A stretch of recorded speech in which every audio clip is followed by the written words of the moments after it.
the message at hand. This is the message of an educated man, not some dumb Negro. I've been through good and bad times and still I grow. I've been beat up and stepped on, and that's when I grow. I grow for Baltimore's fallen soldiers. I'll be the first to say the war's over. I pray for those who didn't get older, and to the children who got left behind. You're never left behind as long as you blessed to hear this rhyme. Waiting on the world to change, waiting on the sky to drop some rain and wash away all this pain. 'Cause I don't want a woman to cry, and I don't want my brothers to die. Staying alive, Like it's the 70s, staying alive, like family memories. staying alive.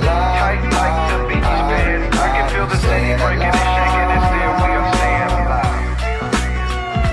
Staying alive, I'm staying alive.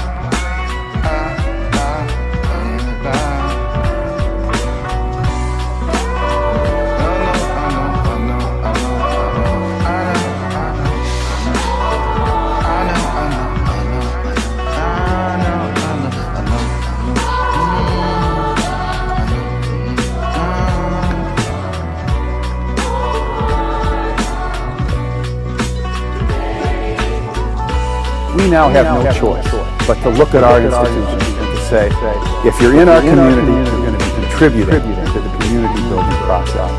Why don't you think about the associations that you belong to, and then think about the relationships that those associations have with other associations? What is the connection, right? And if yours aren't connected, then a question is, how can new connections and relationships be made?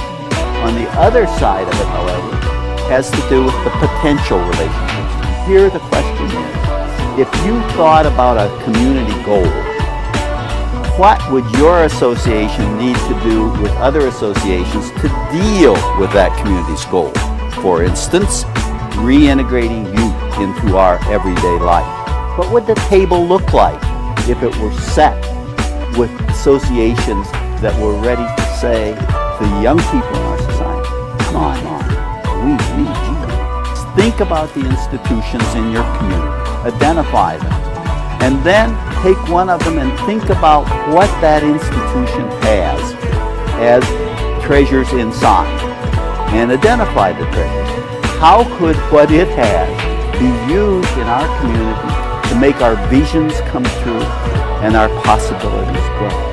So what we're asking in a way is for you to do a first step toward identifying your association, identifying your institutions, and then thinking about each as an asset and trying to identify how they can begin to become much more effective resources in building your community from the inside out.